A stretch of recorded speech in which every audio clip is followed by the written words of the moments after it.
Hello everyone, welcome back to the channel. I need to tell you something that has shaped my life in ways I could never have expected. I see dead people and I talk to them. This is not a dramatic line from a movie, not a Halloween anecdote, and not something I say lightly. It is my reality.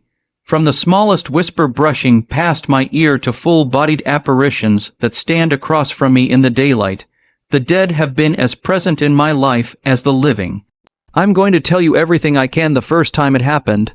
The terrifying nights, the moments of grace, the ways it has hurt me, helped me and forced me to change.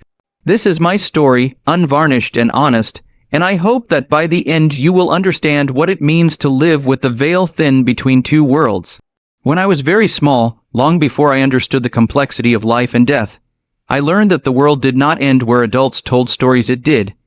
At 5 years old, I would sit on the edge of my bed and chat with people no one else could see. My mother would laugh when I told her about my friends, but she would grow still when I began to describe faces and names no one in our house remembered.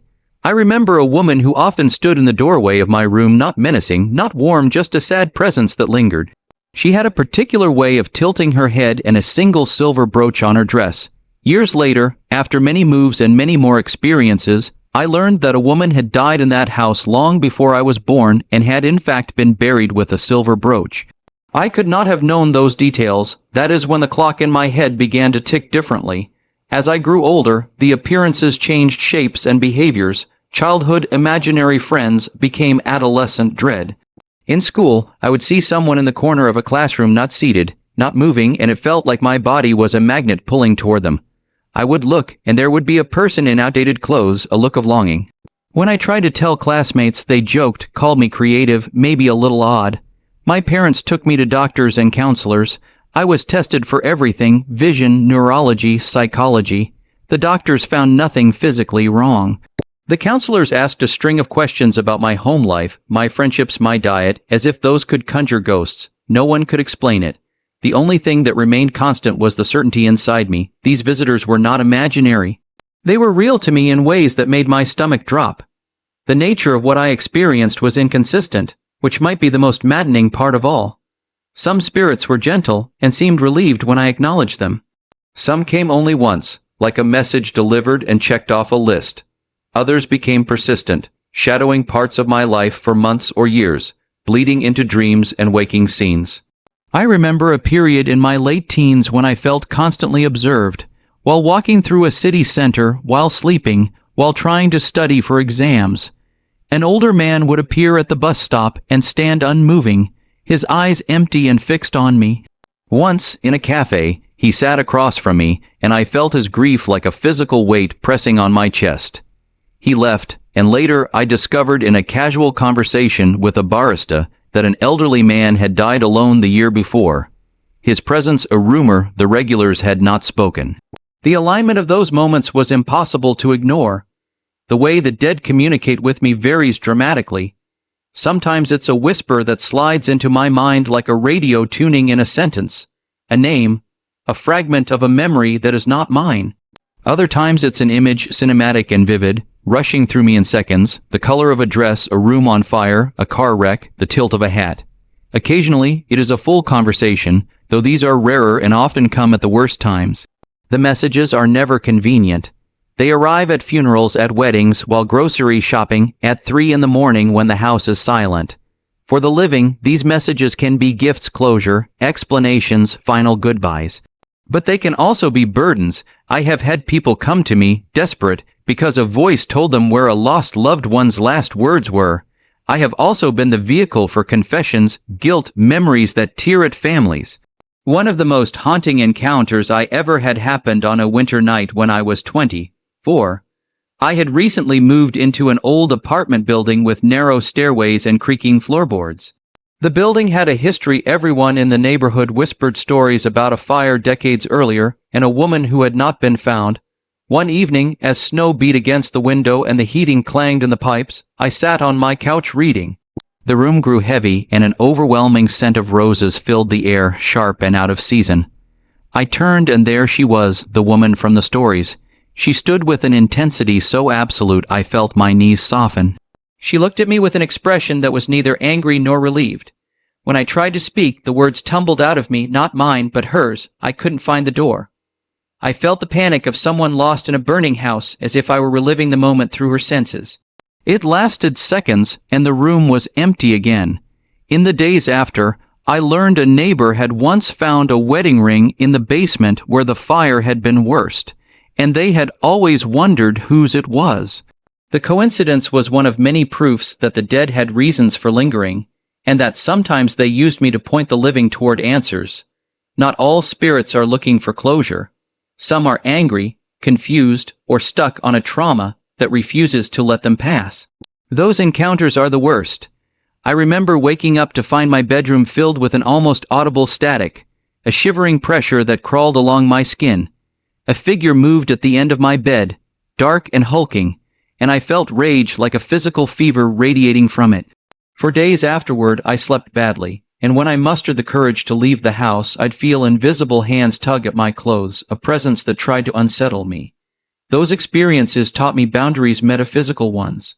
I learned rituals, small things that helped me stabilize, leaving a window open to the morning light, saying a prayer, secular or spiritual, depending on the situation, smudging with smoke, or burning a small candle with intention.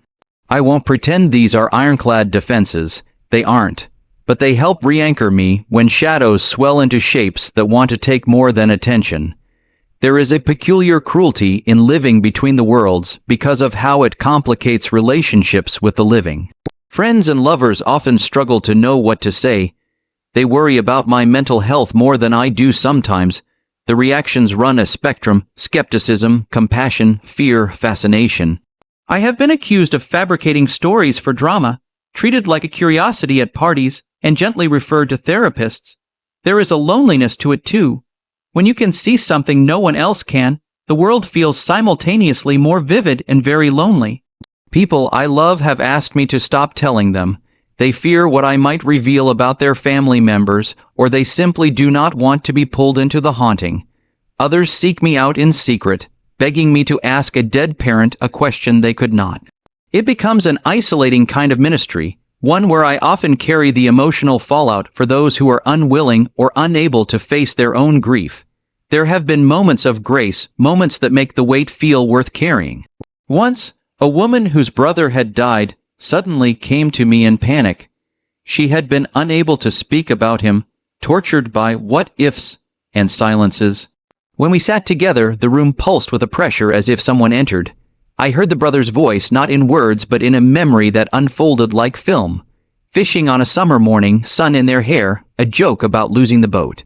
The woman burst into tears and laughed at once. She told me afterward that for the first time, she could remember her brother for the life he lived instead of the way he died. She hugged me for a long time. In that moment, I felt useful. I felt like a bridge. The dead are not always about fear and sorrow. Sometimes they are warmth frozen in time, waiting for someone to warm it back up. People often ask if I am afraid of the dead. The short answer is, sometimes. Fear is a natural human response. Some spirits are dangerous or disruptive, and encountering them can trigger that primally human alarm. But fear has evolved in my life into a practice of discernment. I look for intention, I listen for urgency, I watch for patterns in the appearances, the same figure repeatedly, specific objects attached to an apparition, or a sudden flare of a distinct odor like cigars or flowers connected to a memory. Over time, I learned to triage, which encounters demand immediate action, calling a family, leaving a place, and which are whispers that can be observed without panic. It is a skill, one I've honed through mistakes and through paying attention to outcomes.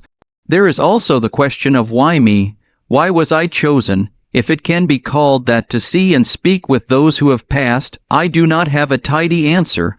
Some people believe in a spiritual calling or lineage of mediums. Others point to trauma, suggesting that near-death experiences or intense emotional events can open senses. I have explored many theories: genetic predisposition, psychological factors, even exposure to environments that thin the veil. None provide certainty. I lean toward a humble acceptance. Some people are simply more permeable to things beyond the visible, and perhaps the world uses us at random or with a purpose we cannot name. I've met others like me over the years, and while their experiences differ in the details, the core sensation is often the same, an uninvited intimacy with the departed that reshapes your life. Handling the practicalities has required building a toolkit. I carry a small notebook where I jot impressions and sketches, names, smells, images, because memories can be slippery and details matter. I learn to be precise when conveying messages. Vague statements breed doubt and pain for those seeking answers. I developed a code of ethics too. I do not exploit these encounters for attention or money. I am careful with what I disclose because sometimes revealing a truth can harm more than it heals. When people ask me to contact a loved one, I assess before accepting, is this likely to help? Is the family prepared? Does the deceased seem willing to communicate? There are heartbreaking instances where the dead are not ready to speak, and I have had to gently tell the living that silence is the answer, a refusal from the other side, or perhaps a sign that they have moved on. There are also cultural and spiritual dimensions to consider. In many societies, seeing and speaking with the dead is normalized, revered even. In others, it is demonized or pathologized. My own encounters forced me to move beyond cultural binaries and find a framing that works for me. I borrow rituals from different traditions, lighting candles like the Catholics, using sage like indigenous practices, offering words of direction like some Eastern philosophies teach. None are magic guarantees, but the act of ceremony helps orient the living heart and offers reverence for the process. It matters to treat the dead, like all people, with dignity. Technology complicates and sometimes aids. There are apps and devices that claim to record spirit voices, and I've used them out of curiosity. Sometimes white noise recordings or EVP captures show faint sounds that align with what I experienced, and other times they are audio static with ambiguous patterns. Even with technology, the core of the work remains human, listening, empathizing, and translating. Machines do not feel sorrow. They do not sit with a widow and hold her hand after a message. That human element, the ability to hold space, is the thing I offer more than spectacle. Living with this ability has inevitably shaped my relationship with death. Where others may fear the unknown, I have come to understand death as a continuum rather than a full stop. That shift does not remove grief. People I love die and I grieve as deeply as anyone, but sometimes I have the bittersweet advantage of seeing threads that many cannot. A departing loved one sending a silent nod, a presence lingering to ease the survivor's guilt. That does not make loss easier, it just makes the landscape around it more complex. If you are watching this and think you might be seeing the dead too, I want to offer a few practical suggestions from what has helped me. First, talk to someone you trust, but choose carefully. Not everyone has the patience for the rawness of such a revelation. Second, establish grounding practices, sunlight, movement, regular sleep, and routines that anchor you to the present. Third, keep records. A notebook of encounters prevents self-doubt and helps you notice patterns. Finally, seek community. There are others like you, and finding them through online forums, local groups, or spiritual centers can reduce isolation. I do not believe in scaring people for the sake of it, nor do I ask for belief. I share this because it is honest and because there are people out there who need validation. The dead exist in my life as persistent, sometimes tender, sometimes violent presences. They are not always the stuff of nightmares. Sometimes they are the quiet voice that reminds you to check on your mother, to forgive, to remember. They can be the last piece of a puzzle that makes sense of a family secret. But they can also be the source of terror, an unshakable cold that takes hold of your chest. This life seeing and talking to the dead has taught me compassion, patience, and an odd kind of humility.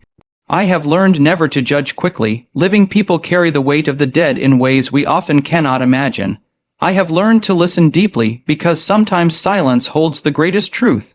And I have learned to be kind to myself because the work of carrying voices is tiring and delicate. I have given you a window into this life, its terror, its tenderness, and its ordinary miracles. I could tell you story after story of hospitals and basements, of graveyards and trains, of messages that healed and messages that hurt. I could fill pages with the ways the dead have tried to finish sentences they never got to complete, with the times they saved me from danger or led me into it. Perhaps I will. For now, I will close with this. If you see a shape that no one else notices, if you hear a voice that is not quite yours, you are not necessarily broken. You are living between layers. Learn to honor what you experience. Find trustworthy companions, and remember that sometimes the greatest service you can give is to bring kindness across the divide. If this resonates with you or you have questions, tell me in the comments. If you have your own story, I want to hear it. We are not alone here, even if it often feels that way. Thank you for listening to something that is both the most normal and most terrifying thing about my life. Thanks for my video.